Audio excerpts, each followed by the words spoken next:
Hi, I'm Stewart Spinks and welcome to episode 220 of my podcast, Beekeeping Short and Sweet. Well, I've been trying to work out our colony numbers again. The weather is getting hotter and hotter and the bees are packing away the honey.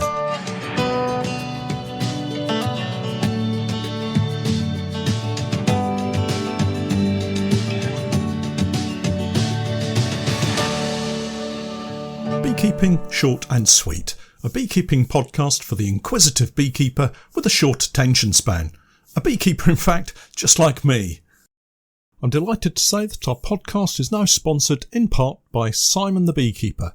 Making beekeeping an affordable hobby for everyone, Simon the Beekeeper provides the best value beekeeping equipment possible, along with a super fast delivery service. The bees won't wait, so their customers don't have to either. Visit the website at www.simonthebeekeeper.co.uk. Hi everyone and welcome back to the podcast. It's been a meltingly hot week and set to get hotter and hotter next week with record temperatures predicted. More on that shortly, but first an update of where things are going with our colonies. Well, a partial update, I guess. There have been some real success stories to share, but also some not so good performances. And I guess these are the more important ones to share. It's always easy to talk about how fantastic our colonies are doing and marvel at the amount of honey that's being packed away. Not so easy to talk about the mistakes that we've made or when colonies, for whatever reason, haven't quite reached the level that we expected or have failed completely. Honestly, my record keeping this year has been appalling. Barely record keeping, really. More like scribbled notes when and if I remember, and it doesn't help that it's been so hot because when you're finished at an apiary, all you want to do is to get that veil off, rehydrate and then move on to the next apiary. I will get better. I have to keep telling myself that. I'm pretty good at picturing each site and doing a kind of mental walkthrough, seeing each colony and reminding myself of what's been going on with that particular box of bees. Well, I used to be able to do that when we had 70 or 80 colonies. It's not quite so easy now when we have significantly more, as I'm finding out. That said, I sat down with Steph at the end of last week and we thrashed out some numbers to give me a guide as to where we might possibly be. We think we have something like 204 boxes of bees. Now that sounds fantastic, but that's everything. I'm including all the failing boxes of bees in that number, and we're working backwards, downwards from there, I guess. I'm not in a position to accurately add up or subtract dodgy colonies from the good ones at the moment, but what has been noticeable is the very high number of failures we've encountered with our own home-produced queens. I'm struggling to think of more than one or two splits that have our own queens in them that's currently a strong honey production colony. It's been something of a nightmare, to be honest. The small number of queen cells that I did produce earlier in the season all emerged, mated, and, unfortunately, it appears that every one of them has become a drone layer, and I'm struggling to understand exactly why, because these queens were in an apiary that had the Technoset hives stocked with at least one frame of drone brood each, so there must have been a plentiful supply of drones for them to mate with. The weather has been fine for most of the time, so no issues with prolonged cold, rainy weather to prevent them from getting out and mating. So all in all, it's been very disappointing. What I've been doing this week is either uniting these colonies with other stronger queen-right colonies using the newspaper method, or shaking them out and removing the hive back to base for cleaning. We had 4 this week, not huge numbers, but still disappointing. Staying with the bad news, we've also been managing the CBPV colonies, of which there are several once again. These are all isolated currently, away from our healthy colonies, many miles away in fact, but they do need dealing with.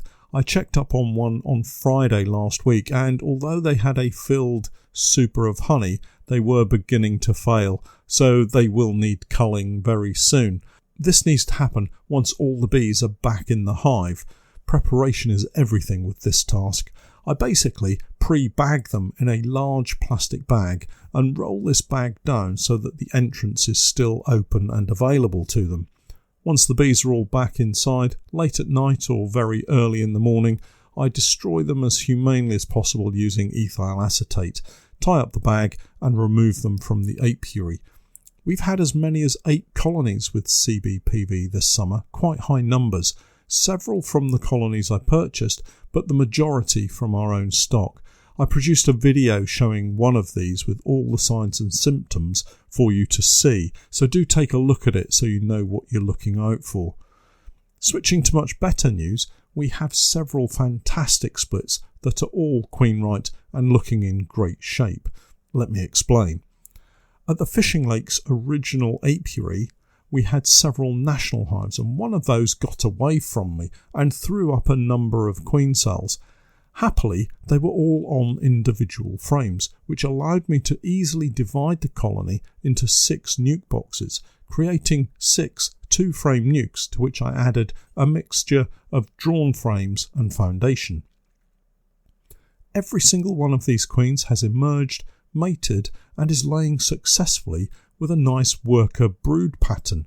So how does that work? As I've said before, some of the very best queen cells are the ones the bees produce themselves, and in this instance it's worked out fantastically well for me. Now, these colonies are never going to produce any surplus honey this year.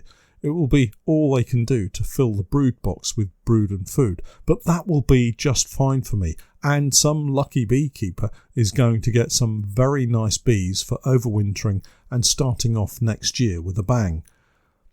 Another success story has been the Bailey comb change from national to 14x12s, and we discovered a really interesting situation this week. In one of these conversions, I had something of a pleasant surprise. Just to recap, we've set up a few colonies to convert them from standard national to the larger 14x12 national frames using the Bailey comb change method.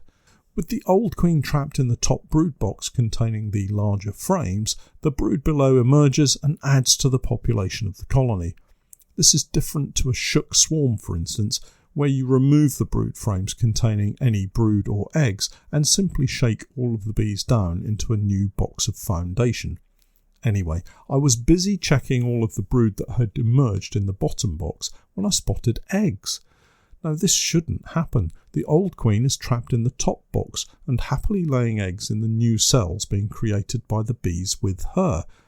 What we have here is a new queen that has emerged, mated, and begun laying in the bottom box, completely at ease with all around her, and more importantly, all of the workers happily going about their business. What has happened, I think, is the workers have assumed they have a supersedure queen. It's later in the season, so they're not thinking of swarming, and they're just carrying on with 2 queens. What a bonus! And, for once, we had spare equipment available to allow us to split the colony into 2. We moved the new queen in her standard national brood box onto a replacement floor on the same pallet with the entrance pointing in a different direction. Added a queen excluder and drawn super, just in case, replacement crime board and roof. Bingo, a new colony. The old queen is safely established in the 14x12 brood box on the original floor with all the original equipment, creating a second colony. All of the flying bees will return to the older queen, so should continue to forage and produce a honey crop while finishing off the final couple of frames of foundation in the brood box. Success! Again, a national hive with a new queen, ready for some lucky beekeeper to purchase from us. This is a prolific hive with great potential. I mentioned the extremely hot weather we've been having and are set to endure in the coming days.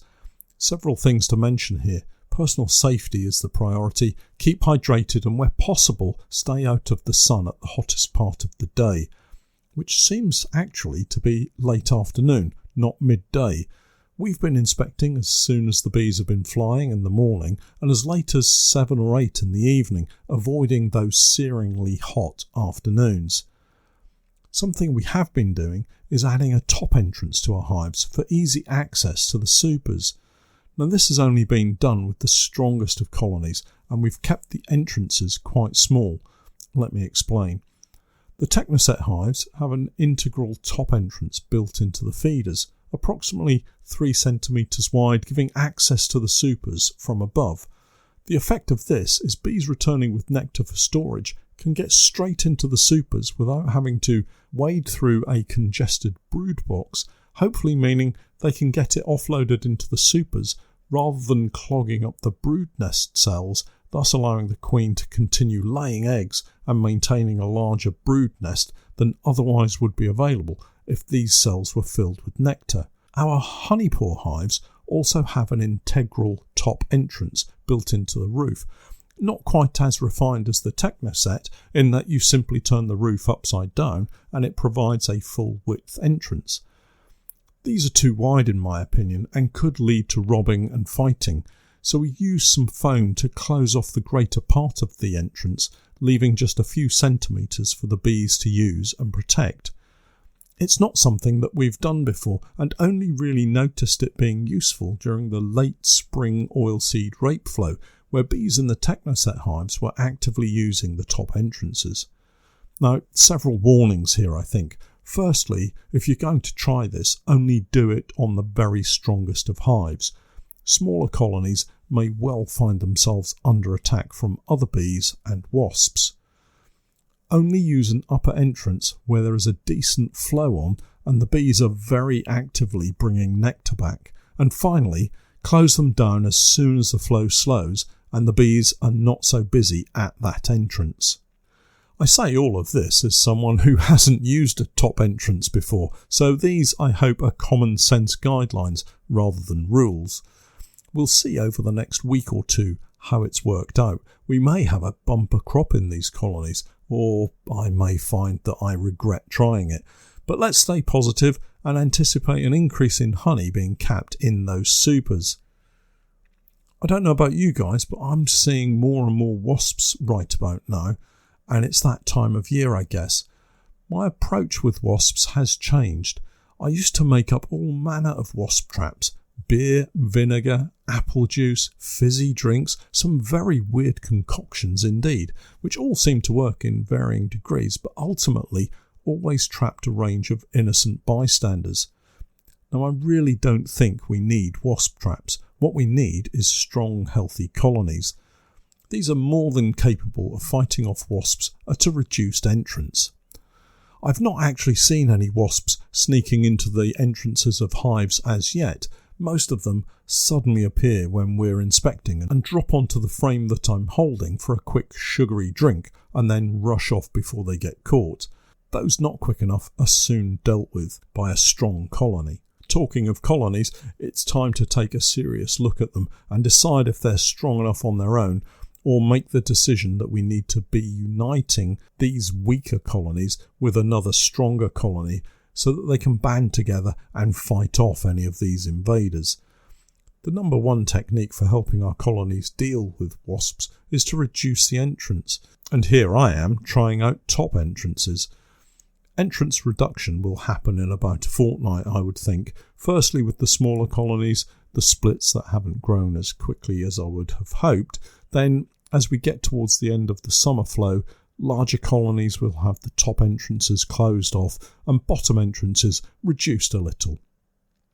As I said, strong colonies won't need any help.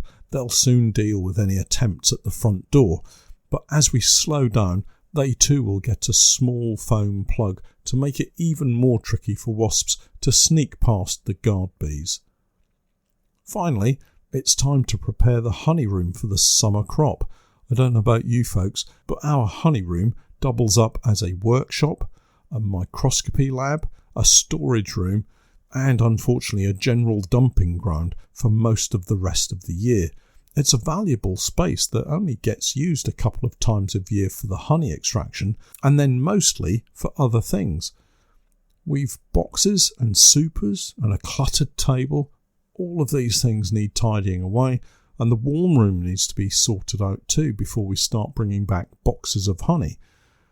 I also have a wax clarifier that needs to be emptied of rendered wax and washed out for the next batch of wax cappings to go in, It's not going to be long. And on that particularly exciting and nervy thought, I guess I should get going. Stay safe this week, everyone. It's going to be blisteringly hot. And remember, I'm Stewart Spinks, and that was Beekeeping Short and Sweet.